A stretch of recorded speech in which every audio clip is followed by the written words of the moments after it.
Kirk, 5 seconds ago, you told me what you wanted to talk about today, and I said, great, let me intro this. Because it's just one of those times where there are themes to what people are doing in life. And what you wanted to talk about is what I started talking about with my FIED classes this week. Oh, well, I didn't know that. That is, No, you didn't. we are telepathically in sync. Look at that. Okay. Well, continue. I already have questions. Well, you said that you want to talk about running influencers. Are they good for us? Are they bad for us? Is it a mixed bag? Like, is the industry a net positive or negative for having had them in there? Are they a net positive or negative on the industry? And we just started a unit just once to twice per week. We're going to touch upon how to consume media and claims and documentaries and advertisements and how to consume it correctly so that you understand who's really telling me this, who's behind this person, what is their agenda, and having discerned all that, can I take them at face value or do I need to adjust my expectation based upon what they're trying to accomplish? And then are they trying to sell me something? Are they trying to influence me? Or are they just trying to make me aware? So I assume this isn't in the curriculum. This would be a new age problem for young human beings. And given recent discussions between you and I on the podcast, it has come to light that there's a lot of good, but also a lot of garbage Yeah. being consumed by people. And I have to imagine it's tenfold for that generation. Yeah, it's really it's in the state standards. Being able to make informed decisions on advertising claims is actually something they want, that they've already put in the standards. So they In the want this standard for addressed. physical education? Yeah. Really? There's so many Times things in there times that I are did not changing. expect to find. Times are changing, yeah? Yeah. Okay. But this is everyone is disappointed. Not everyone. Every generation is disappointed with the following generation. But at the same time admits every generation has admitted that the current generation is dealing with problems that they didn't themselves have to deal with. It's this weird dichotomy. Like everyone's disappointed that they're not holding the standard we had, but we also get that they're dealing with an entirely different world than we're dealing with when we were their age. And I firmly believe that about this generation. Like it is disappointing a lot of their behaviors, and they are dealing with things that are just so crazy compared to what we had to deal with at that same age. And one of those big ones is the influencer culture. I was standing in line at a Chipotle a couple days ago, and I haven't been Yeah. to Chipotle in a long time. It's irrelevant. I was stranded in the evening without dinner. I was eating alone. My wife was working, so I said Chipotle it is. Anyways, I was in line and they were backed up, and I think maybe there were like 20 people in front of me. It was bad. I was like, oh no, like I was almost out the door. But point being, uh, I'm gonna say 2/3 of the people in front of me were younger than me. I won't put an age on it. Hooded sweatshirt over their head, headphones, like big old headphones in. Their phone is 4 inches from their face, and they're all like a bunch of zombie Mhm. idiots out there. And it was appalling. I was looking around. I didn't bring my phone with me in there because I can live without it for 10 minutes. And I couldn't believe it. They weren't even in it. Pull their headphone aside to order like it's an inconvenience, put Mhm. the headphone back on their ear. I don't remember any of that back in the day. Yeah. Yeah, different it's a different entirely different set of standards. But I was listening to the kid in front of me. He had to be high school aged, maybe college. He was very polite. He was very like, thank you, and this and that. It wasn't like he was rough around the edges, the one I could hear speaking. He was a completely normal human being. The way that he went into the line with his phone, headphones, everything, just normal behavior. And he seemed like a good kid. Yeah. Bizarre to me. It's bizarre to me. It's hard because the visual doesn't necessarily match up with the behavior. That's what I was surprised with when I heard him speak and Yeah. address the employee. Yeah. Because we read those visual cues according to our code of values and from how we were raised. If you had Where a guy when you were in high school walking down the street with his hood over his head in his own world, that guy was up to no good. Yeah, and if you had headphones on while an adult or a peer tried to talk to you, that was otherworldly rude. And it's Mm-hmm. not anymore. because they're not told it is anymore. They're not raised, not everyone, but most are not raised, many are not raised with that even being on their consciousness. And so it's very hard to walk into a room and not apply your own, I don't Hmm. even want to call it bias, your own understanding of the way social interactions work to everyone in there who it doesn't apply to them. And that's a very hard thing for me because I'm a stickler about things, but their behavior is not matching with what I think their behavior says is happening. This could be a whole other podcast, but It yes. could, but this is not a And social then, experiment no, podcast. and the last thing I want to say, and then just talking about the social experiment, then this kid moves down with his order, right? And then the guy next to him pays for it, who he seemed completely disassociated with, which was his father. So Yeah, he's with his dad in his headphones, in his world. They didn't say a word to each other. I assume they were separate parties. yeah, Then his old man pays for it. I was like, what on earth? What on earth is happening? yeah. That part's not great. No. Okay, sorry. Go down the road you want to go down. Anyway, just interesting that I'm working on that with people who are not a part of my generation, and now you and I, who are as close to peers as people can get, we're still trying to figure out like how does this is this good for us or not? Hmm. But we're gonna just stick to the running culture Well, today. well, no, because I guess you've put some thought into this. Do you have? I think people listening are curious, and I'm personally curious. So, do you have some highlight points that you could touch on, just with like the younger generation, like some of the major, I don't know, talking points? Well, the major talking points are that the current generation still believes the media like our parents did. Like it skipped a generation. I feel like you and I are skeptical of the media. We grew up during a time where it shifted from print to mostly television news to mostly internet news, and we watched kind of disassociated with it. Like our parents' generation still not I'm painting broad strokes here, so please if you're listening don't be offended. I'm not calling you an idiot. Even though it may seem like I Kirk did wants get me to. I did get, and I'm going to say precisely 6 messages Yeah. saying, "Please keep calling us idiots." So they did. That's the Some truth. So masochists out there. I guess that's what it is.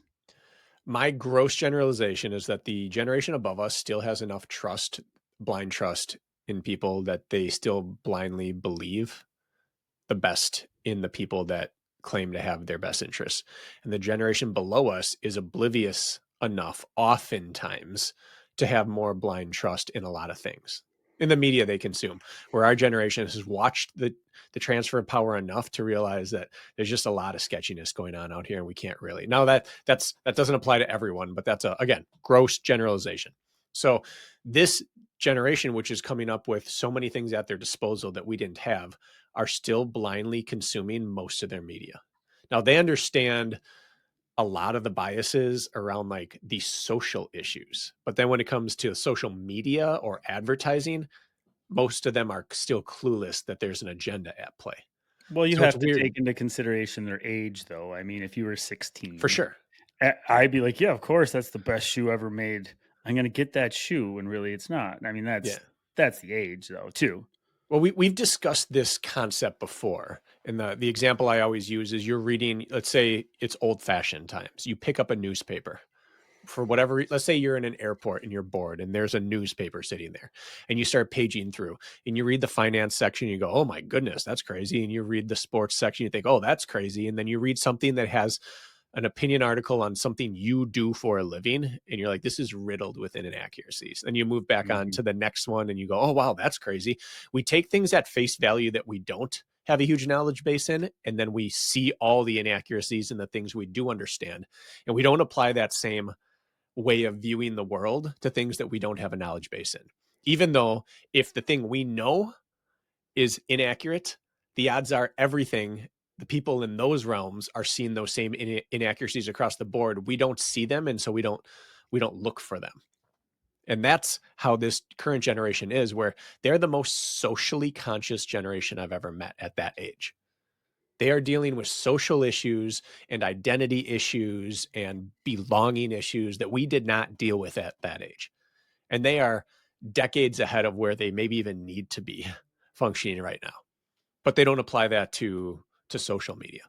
They take things that oftentimes face value there, and they are really, really destructive. A lot of the social media things that they're that they're consuming to a developing mind. And so like the watered down version of that still does kind of apply to us where like when we consume running culture, social media, are we discerning in how we approach it? Well, know what I think is more destructive than anything potentially for these kids or the runners consuming running content. It's one thing to be given bad advice or be driven to buy something bad that isn't really as advertised because influencing, but the amount of the cadence of comparison Yes. constantly at that age in particular, the insecurity, and then with running, you can translate that to absolutely everybody, Yeah. the comparison thing. And if it's shoved in your face constantly, even somebody like me positively celebrating a win in a 5K I'm happy with hits somebody the wrong way who's having a bad day and sees that and says, I suck. Mhm. I'm never going to be that. What's the point?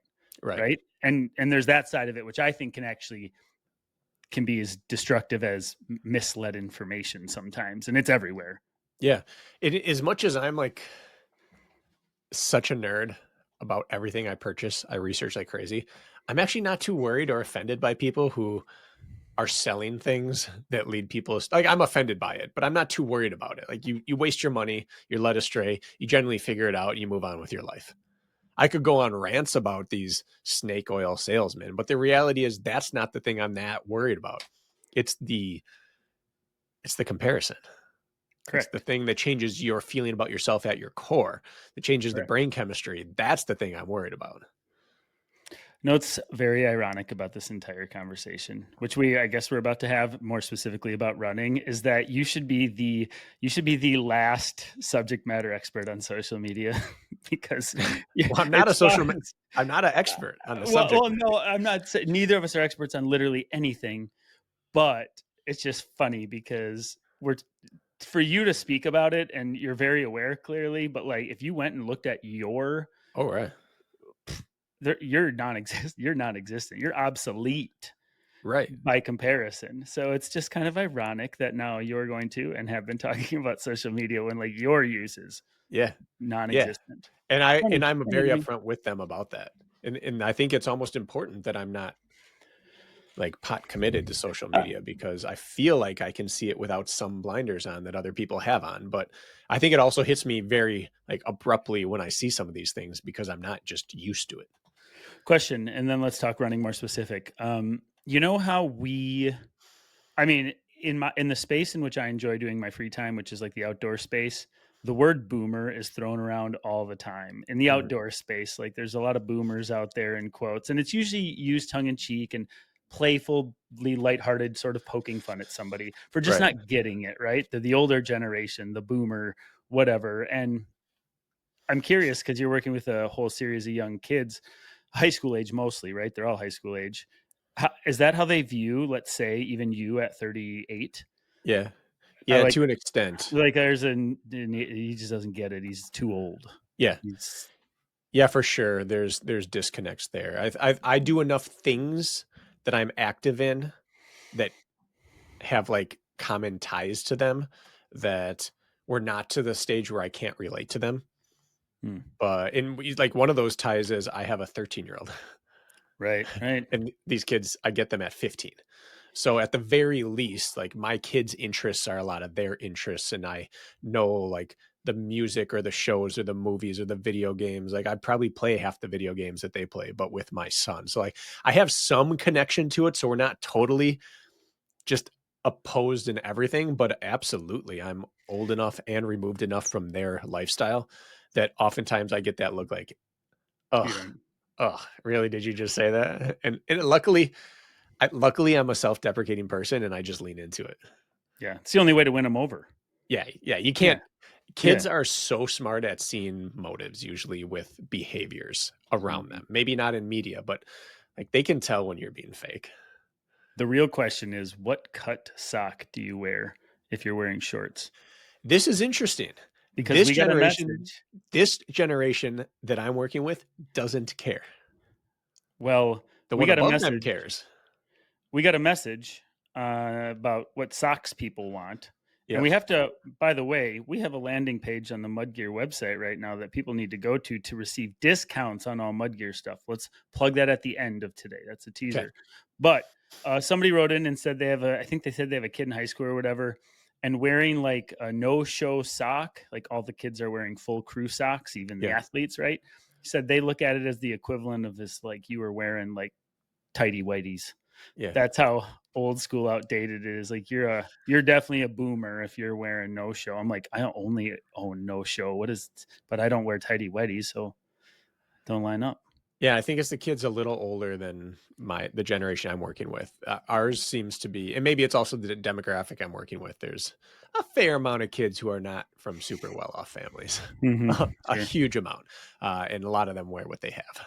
But Okay. no, you can get away with anything. But you knew This is that. the least socially or the least fashion conscious group I've ever worked with of That's kids, great. and part of that I think is a socioeconomic thing. I didn't know no show wasn't cool. I guess I'm It's super uncool. if you have to err, you err on the side of more sock than less right now. What on earth has happened? All right. So let's start with Long some intro. takes. That's all Yeah. right. This is good stuff. We did was give tangible, objective sort of advice in the last episode, workouts. So we Yep. listed them off. Today can be a little more flowy. So can I start with a take then? Yes. Is good, bad? Can we get to it? Actually, let me lead with a question, then a roundabout way of getting my answer. So, what type of running social media content do you find the most positive or beneficial? Just a style of running content. If you would, I don't know what the label would be, but I would call it informational. Okay. People who are actively trying to give you information rather than prove you something. And see, I think it is very much the self deprecating, comedic, middle of the packer who nails their, just gives me a chuckle because Mm, it realizes everything we take so seriously is all for, I mean, we're putting shoes on and running and ending up where we started, right? It's like yeah. so I actually personally just feel like it's the safest. They're giving and not really necessarily promoting, and like the stupid pages like your boy Scott Jurek, like those are good and they Yeah. are funny and they have no agenda, and it brings a community together to commiserate over something that we relate to on a running experiential level. And so those I find are just like safe and pure mostly. Yeah. Yeah, I think so. I think it's impossible for those people to do, and you're starting to see it a little bit with your boy Scott Jurek, where he's starting to insert personal beliefs into it. There's a little bit, yes. And I think it's important with satire, which is essentially what memes are supposed to be. At their core, it's satire. It's important to remain extremely uh, disassociated with your content. And Yes. since social media is weird in that you can make money from it if you do more, eventually you're out there. Like he's done interviews now. It's like eventually, and I'm not picking on him, but eventually I think they start blurring into one. It becomes hard to keep it pure. But in theory, those tongue in cheek or actually sardonic or satirical accounts are the purest form of running social media. Entertainment. Yeah. Yeah. No agenda. Just let's all laugh at ourselves. That's the purest form of being a runner. Cause Yeah, it's a foolish kind of sport to try to describe why it's so important to you. You feel like a fool. most of the time. And so embracing that is the best way, I think, the purest way to enjoy it. Do you, I don't know if I've gotten busier over the years or what it is, but the first thing when I start seeing stuff pop up in my feed, and once in a while I'll click on the home exploration tab and then like be like, oh, what's this person's content about? And the first thing that always pops into my mind is who has the time and makes the time to do this? What kind of life do you live to make the time to do this? Uh, I have no problem with that, and clearly it maybe is a career path for some, but I don't know where the time like that. There's a lot involved with a lot of this. It's a job. It's a job that most aren't making money at and hoping to one day, which is Yeah. difficult. So I Anyways, think I think that brings value, and then the people who are actually just trying to put information out there that'll help you. I think that brings value. But with some of the recent examples that you had read on the podcast a few weeks ago, you're like, I adamantly disagree with this person's Right. knowledge that they are sharing. So that's a tricky one. I agree with you if it's good knowledge and it's good applicable I think stuff. the bad part of social media is that people understand that there are algorithms and to some extent how they work. And in order to be good at it, you have to play the game, and that leads people to overextend themselves. You can't put out gold 2 to 3 times per week and be hyper successful from a social media standpoint. You have to put out something all the time. And Mhm. that leads to people putting things out that they don't necessarily believe in, that they don't necessarily feel strongly about, but that is presented in a this is super important way because they have to keep the algorithm strong. They have to keep the engagement high, and that then waters down the message. So I think we live in a time, not I think, I know we live in a time where there's more good information and just more information in general readily available than ever before. But we also live in a time where it's harder to find it because you have to sift through all the nonsense to get and find out what actually is good. So my overall stance, Kirk, and this is not going to shock anyone, is that the influencer culture is a net negative on the running community. A net negative. I wonder how many influencers are listening to us. Probably a handful. I have I, caveats to all that, and I'll explain why, but I think it is a net neg. I think we are worse for it as a running culture, and I'm but going to say it's but we don't have to be. I'm going to say it's a net positive Okay, good. I'm glad because this is where we're at. I don't have a strong feeling either way, but for one glaringly obvious reason, in through my lens, Yep. it brings people together. Yep. It also brings them apart. It's like religion is wonderful until you're not on the same team and you Yeah. fight over it, or politics or anything. But I mean, I actually have, I'm going to call it like some like sort of friends in both the running and then outdoor space that somehow connected via Yep. community on the internet. And so it leads to as much argument as it does conjoinment. But I'm going to say net positive for that reason. It wouldn't be hard to If convince me to take that stance. It really wouldn't, because if I I believe from a 20,000-foot view, you're right. if I let's say I shut off all media, and I'm going to say I'm a middle of the road consumer, maybe a little less than average, but I'm on it every day at some point looking at things. Um, if I just took my snapshot of my life here, where I live and what I do, I would think I'm the only one on the frickin' planet that does what I do, that's stupid enough to go run in 25 degrees yet raining, or to get up and do this, or to go run these races, or slog down a county highway with dogs chasing me. Like, I am the crazy person that can't relate to anybody, the fat slob sitting on their porch drinking a beer, eating chips, watching me run by, looking at me like I'm an outsider. Because that's what happens here.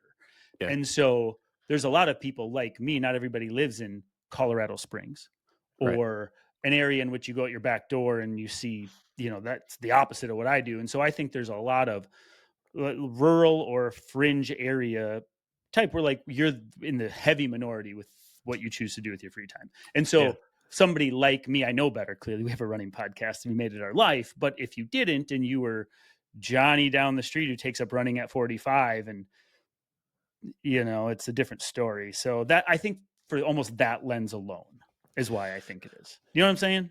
Does that make Yeah. sense? I think I'm going to have to amend my statement. Oh, walking it back, are you? I think so, because I don't think I'm being fair.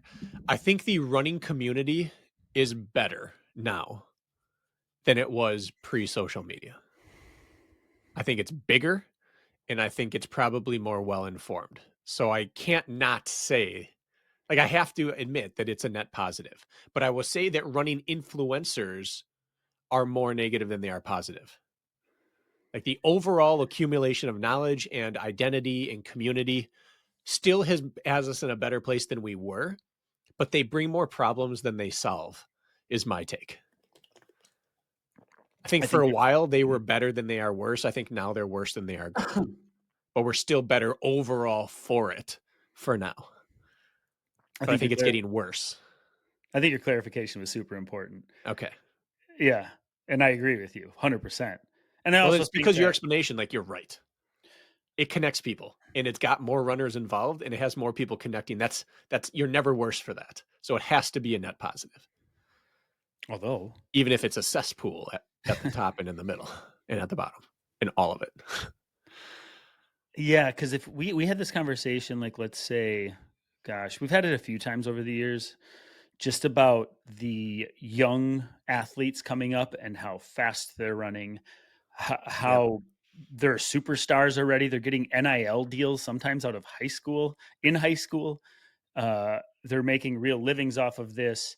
And a large part of what we think the younger generation is so good for is one, like knowledge and technology advancements, but just exposure to information.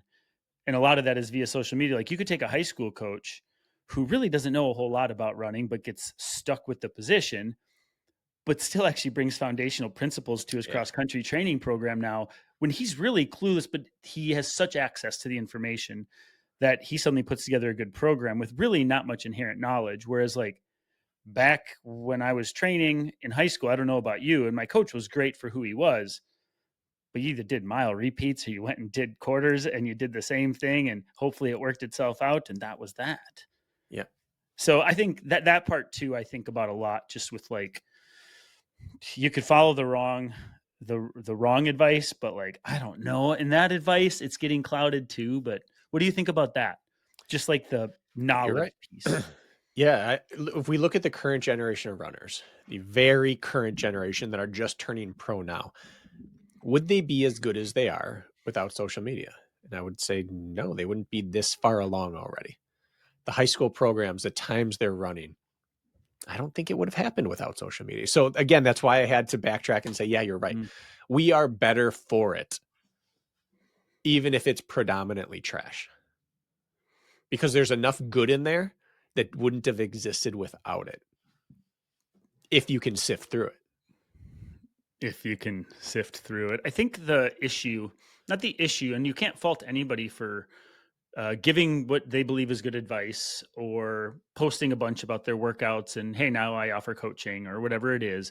We're all trying to make our way through this life and make a living. And people realize, like, hey, I don't have to be a 13-minute 5Ker to give advice. And so you have a lot of people trying to, whether it's just free gear, sponsorships, or anything, trying to create an account in which gives advice. And many of them are good and very much worth the follow. And then some are like, they're Yeah. they're trying to make it, and it's not their space. Let's call it. Yeah. So my big issue with social media currently for runners, it's a three-part issue. First is just bad information. People who don't have any reason to be putting their views out there other than it helps their cause, and so they're doing it. We've had a few of those posts on there where people are like, "This is the golden rule." It's like, no, that's not. I've never even heard anyone use that. So it's not the golden rule. We know enough running to know that if a golden rule existed, we would have heard it by now. And B, it doesn't even apply to most people. So like, no, it's bad information. Don't put that out there. So that's one of it. One of the pieces, one of the three pieces is just bad information. But I think that's kind of obvious.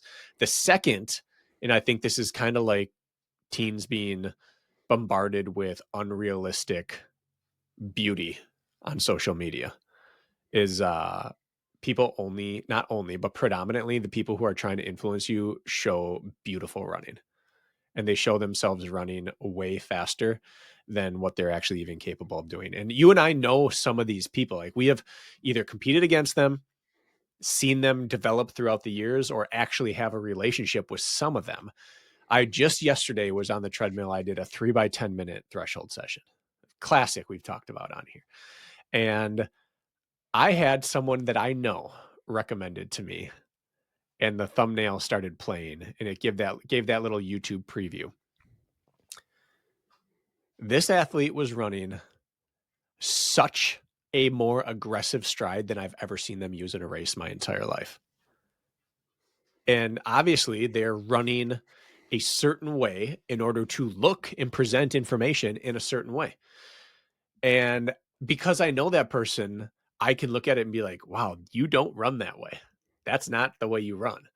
But anyone else is going to look at that and be like, oh, I'm never going to be that fast. Look how good and fast that person is. And this is a person I don't have an issue with, really. Other than that, they're presenting a fake body, essentially. That's like a filter for a body that slims you down and takes away your love handles and smooths out your wrinkles and makes your whatever body part you're trying to flash bigger. That's what that version was. They're putting this unattainable thing out there and presenting it as if this is just how I casually run every day. And you don't. And I know you don't because I've run with you. But that's what social media says. And I think that sets an unrealistic expectation that the vast majority of people will never look or feel like while running. And it's inherently bad for their psyche. I came That's across a some. rant, Kirk. Yeah, oh yeah. I came across something after Chicago.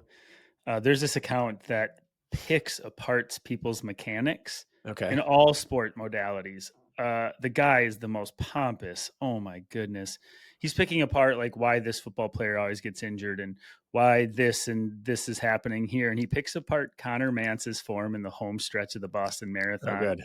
Have you seen this post? Oh my No, I god. saw a different one is why don't Connor Mance's knees hurt even though they look like they should?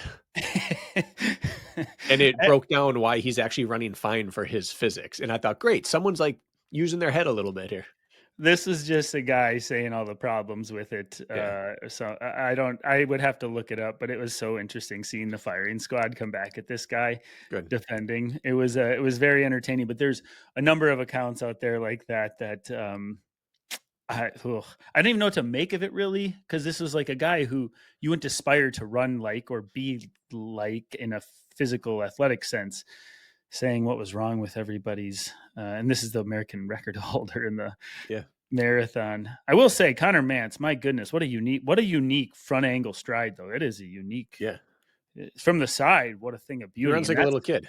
he runs like a little kid chasing down the ice cream truck. Yeah, Yeah, just like pure speed, flailing, unencumbered by any notions of what it should be like, just running off of just like little kid excitement. That's Look, in toughness. looking like he's wearing his older brother's shoes that are too big for Yeah. him. Like, it's And amazing. he's the best to ever God, do it in our nation. he's so fast, and he's such a good dude. Anyways, I wasn't going anywhere with that, but so what do we do with this then? What do we do? Because I still follow a bunch of accounts. I still scroll through the Explore tab. My biggest cringe is young running women wearing sports bras, pretending, I don't know, to bounce around and be like, look at, and just get like Yeah. men's attentions. It's so disgusting. I mean, I can appreciate a beautiful woman, but like, it is not, it is so cringy. And that is everywhere. And you click on one of those things, oh, you're screwed for the next week. I don't Yeah. like that kind of influencer. Body showing off to not help anybody. Stop that. Well, the reality, I think, is that people have to grab your attention somehow in social media, which was going to lead me to my third thing, which is misleading, sensational headlines on videos. That's all videos now. Guaranteed run your fastest 5K with this one workout, or best threshold workout ever, or the one thing you need to know to PR your next marathon. It's like, well, we do this for a living and you couldn't make us pick one best workout ever. We'd struggle to do three. Like the people they all know better, but they're doing it because that's what you have to do. So to even get to the good information, you have to put up with, like, it's hard to even choose a video based off a title anymore. It used to be you could just look at the titles of videos and be like, all right, this is the one that's going to tell me the most. Now it's like, well, I've got to scrub through the first 7 minutes of all these things to even find out if this person's trustworthy. So what do you do about it? Honestly, I think you just approach social media with the Bruce Lee life philosophy. I don't know how familiar you are with Bruce Lee's philosophy on everything. Enlighten me. No. All right, a little backstory here. Bruce Lee grew up doing classic kung fu, classic Eastern martial arts. And then he got beat up. Allegedly, the story is he got beat up in the street and realized that his perfect technique and form didn't translate to actual combat. And so he went on this great search for knowledge and truth of what will work and what won't. And his basic tenet was research everything, Find what rings true and is good and keep that, and throw away anything you find useless. And then create your own set of ideology based around what you have found to be good only and useful. And I think that's basic. That's way oversimplifying the Bruce Lee code, but like that's how we have to approach influencers on social media. Take only what is beneficial to you. Do your best to sift through all the garbage and try not to let the other stuff influence you on the way by. Get your meme accounts. That makes me happy. This person who's doing all this crazy, cringy antics to get my attention also has some good information. Good. I'm just going to focus on the information. I'm going to throw aside all the cringe. And then this person who's clearly trying to sell me something, well, from time to time they might have a good product, but I don't have to listen to a word they actually say. Somehow going in with the proper amount of like rubber gloves on to be able to sift through the crap and hang on to the good stuff. Even like our podcast, you have to come into it knowing we're going to be wrong on some things. You're going to disagree with us on a lot of things. We're going to be wishy-washy or like flip-flopping on some things. We're going to be adamant about some things that may not apply to you. You have to just go in knowing that I'm going to take what's good and I'm going to completely ignore the rest. I think the knowing what's good part is the hardest. And I think that part comes with, experimentation, we can call it. I mean, who hasn't seen, let's call it stolen workouts where I Yep. saw somebody do it and I'm like, you know what? But it resonated with me. Or I already felt like I could relate to what was trying to be accomplished. Whereas if somebody said the best training method to run your fastest marathon is to run a mile every 30 minutes for the entire day, I would be like, yeah, it's not, I find no relatability to that. I'm not doing that. But I think the first step is like, I believe we identify and we see ourselves in others, or at least parts of ourselves in others. And I think relating to the content is sort of step number one. That's why I like the meme and influencer, like the influencer accounts in which are a little bit poking fun at the very things I do. I can relate. And so I would say, like, if something feels so left of center for you, that's already like sort of the X across like the no go. But if you see something that is relatable, I think that's what it has to come back down to. Yeah. For me, it does.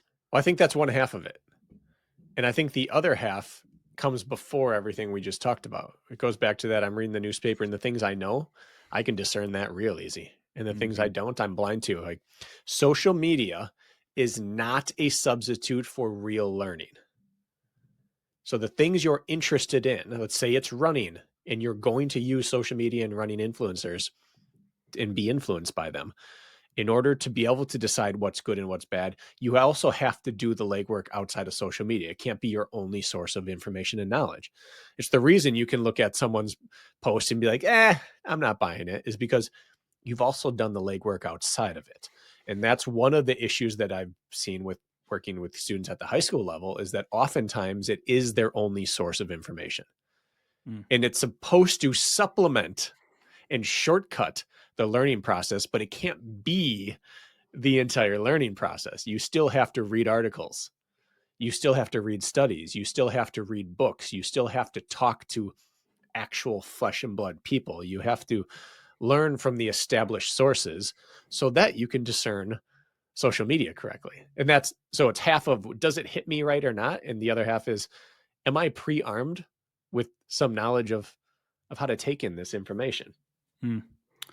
Yeah, I actually waffle over, not, I don't waffle over this. I don't know why I said waffle. I have fallen into the camp, like, for example, and maybe people can find comfort in this. At least I do. I went to school for exercise physiology and sports psychology, right? And I learned a lot out of books and lab work and, of course, and all of that. But I end up being a trainer and then eventually an endurance coach. And it's the same thing with Spanish. I took Spanish in high school and was one credit short of a minor in college. And I went down to Mexico for an entire week. And I learned more in that week Yep. applying it in real life than I did in all of my time in high school and college. And so the same thing for me very much applies to workouts and training, in the sense that I can watch an influencer do it or I can read it in a book. But like, I've learned the most by feeling it myself and living in it, right? And through your athletes that you coach too. Like, I am very Yep. much that way, learning from their feedback. So what I'm getting at is that whether it's good or garbage or in between, I always feel like you can feel your way through it and you will learn what you need to learn eventually, even if a few mistakes are made along the way or bad advice is followed or aspiring to be like somebody who you really want nothing to be like.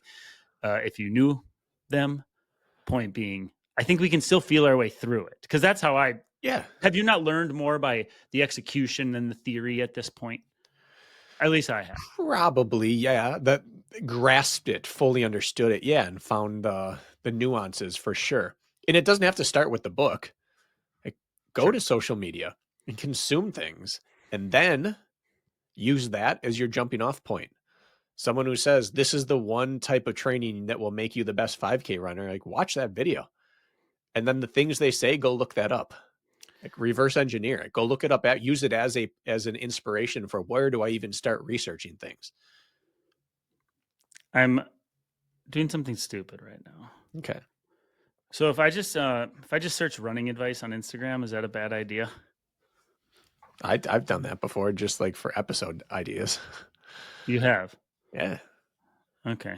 Well, I'm just curious what gets fed. Here, the first post: 10 running hacks that'll change how you race. It's the first hit. You're interested to hear? Of course. I don't know what it's going to say, so tell me what you think. And this is by the Running Woman. That's the account.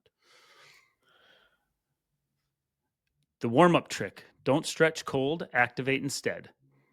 And there's an explanation below it. So far, 1 for 1. Would you agree? Yeah. Is it a trick? If you do static stretches like touching your toes or holding a quad stretch before warming up, you're actually reducing muscle readiness and increasing your risk of micro tears or stiffness once you start running. That's the sub text. Yeah, it's good information.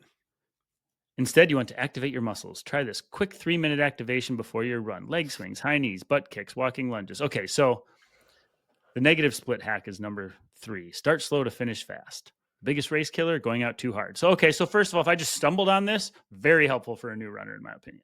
Sensationalized titles, yes. This isn't a hack that no one knows about. This is Okay. common knowledge. But if that's what gets you in the door to listen to it, you're better for it. Yes. Don't do small strides. 3.4 million views. All right. I'm reading it. Yeah, that's garbage. Okay, Well, so say it. well, Say no, it. it's just talking about. He's not trying to talk about overstriding. He's talking about sort of like promoting understriding, we will call it. Oh, Is what it was the take. I'm not going to sit here and I don't want to yeah. do it while we're live recording, but I guess even right what like running advice, I thought the first one was pretty good. The second thing I clicked on, I didn't inherently Yeah. agree with. As a new runner, if I were reading it, if I followed that, I might run into problems. That's But all. even that, like you could look at it and say, I'm not sure over understriding, what it really means and if this person's right. But now you have something to research that week. You can go look at average Sure. stride length to inseam ratios for people. You can look at, does stride length determine speed? And is there any proof behind extending or shortening stride that it has any impact on race time? And if so, what are the exercises I should be doing to focus on that? Or what are the cues I should do to avoid doing it incorrectly? It would give you a month worth of research, even Yeah. if it was a bad video. I think the big takeaway I have, other than come in prepared, is that we need to be responsible for stopping the bad cycle of information dissemination. Like what happens right now politically? Someone posts something that you agree with or want to believe, and the number one step, certainly for a certain generation, is to immediately repost it and be like, so true or so sad, or how can they not see this? And then there's 14 comments right underneath it like, did you even look this up? This is fake. This isn't real. Like this Yeah. happened 30 years ago, or this is proven to be AI. But people just immediately, instead of hear it, think about it, research it, decide for myself, say it. They hear it, say it. They just play the telephone game right down the line with, and that's like very much what the Facebook experience is. See it, post it, shout it to the world. And then I might find out that I was wrong. Like, don't just, let's all agree not to be that person. Hear it, see it, read it, and then find out how you feel about it. And then find out if it's real or not. And then determine what you're taking away from it. And then if it's necessary, then tell your friends about it, repost it to your audience. But the amount of people who just blindly regurgitate what they take in without ever really determining any validity to it, or if it has any value that anyone else needs to hear, it's shocking how many people do that.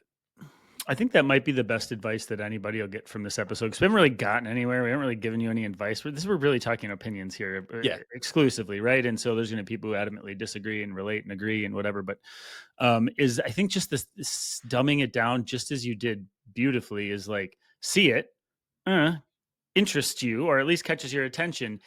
Don't use that as the word, use that as the first word in Right. your search. Then go dive into what this person is describing by then doing research beyond that. Would be like a really simple, easy second step. But we're so quick to move to the next thing. You just take it and move on. Yeah. That is really that would probably fix most of the misled or misguided, especially newer runners. I feel like is just take it Yeah. and then actually open the book afterwards, in quotes, by doing your research. Yeah. And then it would be great if the follow-up to that is not to attack positive or negatively in the comments if you feel it to be right or wrong. And we've Oh, kind of but lost I'm going to the comments to read them regardless if I really think it's polarizing. that may be the best thing about social media is the comments from a reading perspective. But from like a solving anything, changing anything perspective, we go right from I totally believe this to like, as Kirk would say, you're an idiot. Careful. It's just anyway, we need to break that cycle. We all can control that, but the spread stops. Like what was the whole COVID thing? Like stop the spread. Like Yeah. we can actually do that with bad running information. Like we can all be the change that stops the spread if we just What don't regurgitate blindly. if the N95 mask was the answer for COVID? What is the answer for staving off bad running influence? What's We the just one thing?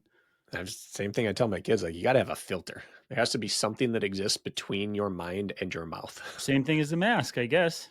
You got to have a filter in Filter. there. Yeah. It must pass through a filter before you regurgitate it back out. Poison everybody else with it. And ideally, one of those filters is research, but the other is testing. I'd love if runners tested more things out on themselves before posting it. I feel like that's all we do. At least I feel like I'm my We're experiment guinea tinkerers. pig. With my workouts try it before I prescribe it for sure. Yeah. Do you get once in a while? So this doesn't happen as often anymore, but it does happen with the younger athletes I've worked with. They'll send you a text or a Slack or however you receive your information. So I saw this thing, Yep. and I wanted to ask you about it. More and more. You get it more and more. I get it more from the younger generation. It could be about a product, shoes in particular. It could be about a workout, a training style. Nutrition seems to be one that people can really start to maybe experiment with more extreme options, we'll call it. But do you get that? Because I get it still. And then you have to address it. I get it more and more. And again, this is going to be a gross generalization. I don't think I've ever received it from anyone between 30 and 45. Okay. It's all Older or in their younger? 20s or upper 40s or 50s or older. It's people who are just used to like consuming a ton of social media or people who aren't used to social media. I was just curious because that is a good barometer for like, and I believe over the years I've had one or two things to say, hey, that might be a worthwhile experiment. Yep. Potentially. But usually I have to talk somebody out of something. Well, that's how this whole thing started. An athlete I work with, he actually I think he's like 48. So it fits the demographic.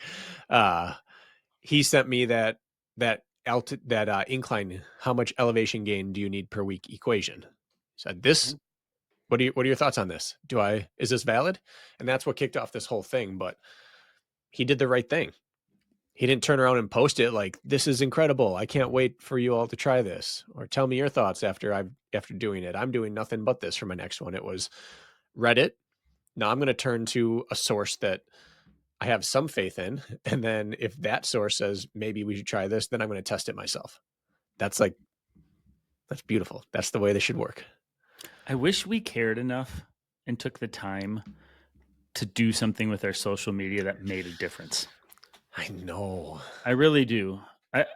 We were just talking about this before we started recording, guys. Like Brakken is now living a very needle threading life with the addition of teaching, right? It's made you have to be efficient with your schedule. Yeah.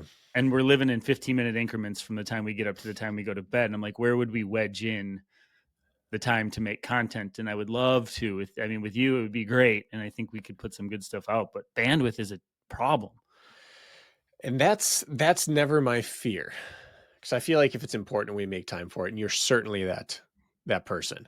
My What? fear is What do you mean? like, well, you'll make Oh, time it's for it. If important to we make time, decide, sure.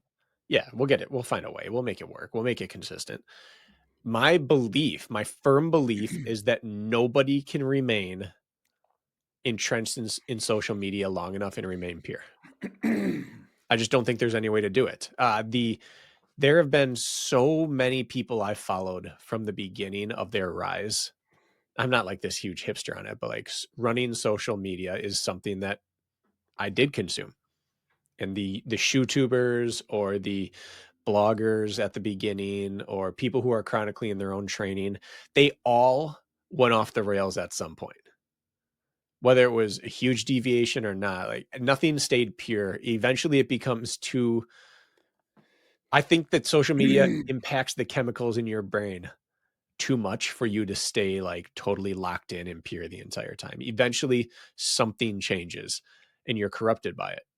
I don't know anyone who is all in on social media for decades and doesn't become cringeworthy or doesn't become a caricature of themselves or become an echo chamber. I don't think you can do it. I think you got to burn brightly and burn out.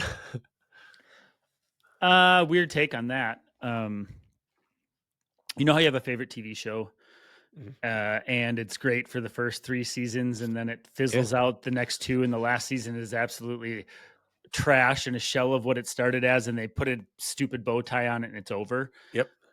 I feel like with influencers that have been around a while, us as our best episodes, guys, are behind us because we can only do it for the first time once. And that first time is magical when you either spit knowledge or have a discovery or have a unique conversation that you've never had before. And I feel like it's the same way as like a TV show that Yeah. eventually, like you either pound the same message down somebody's throat and it's continuous. Only eat bananas. You're the banana guy. And you tell everybody to eat bananas and you tell them the same thing every day and you just pound it in their face, but you never change to oranges or apples or anything else. You're the banana guy.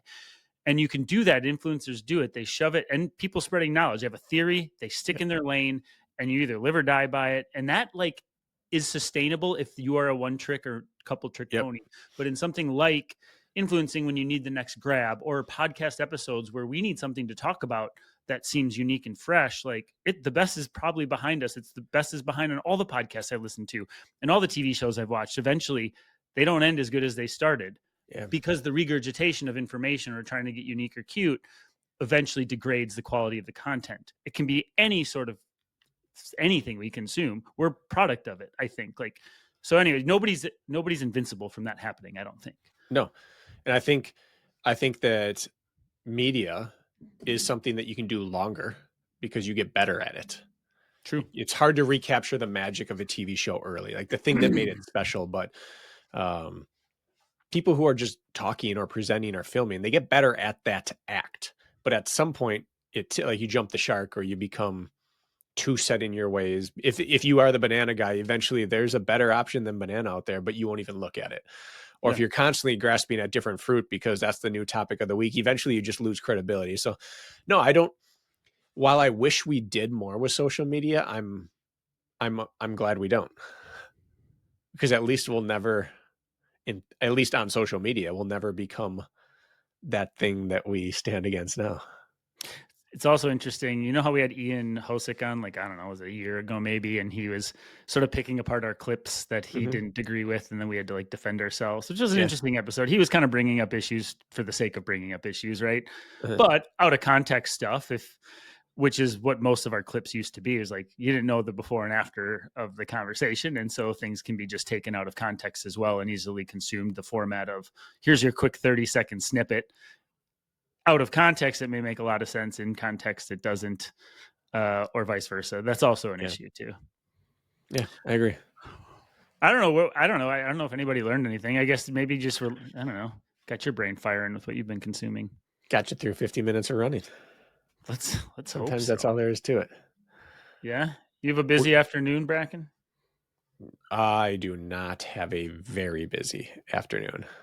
My Moderately busy, and it's about to get, I told you offline, Ayla Soccer had her last game last weekend, and Braden's cart is being disassembled and winterized this week. Whew, I'm about to be a free man. I want to tell people where to go for Mudgear socks. Do it. So I have been dealing with Alex over at Mudgear. He's the man. He's fantastic. If you want to buy socks from a good company with good people with a great product, mudgear.com, folks. But we have a running public landing page, which eventually our customized socks are going to be on. But the website would be mudgear.com/TRP. You'll see a landing page with our smiling faces on it. Have you seen that, Bracken? You look to be looking at it. I went to see if I could find it just from their website. All right. And there are two deals right now as a BOGO 30%, only through our TRP landing page. So buy one, get one 30% off all Mudgear socks if you go through our landing page and then build your own bundle. You can save up to 40% off when you build your own bundle. You can bundle different options on the website for up to 40% off. But you got to go through the Mudgear/TRP landing page. Get some sweet deals. Not on customized socks of ours yet. They don't exist, but head over there. Wow, look at that. That's a good family picture, Kirk. That's a great family picture. That might That be was a the good. best family picture. It was wonderful. All right. Shall we go on with our day, folks? Let's do it. Go All out there right. and consume some social media.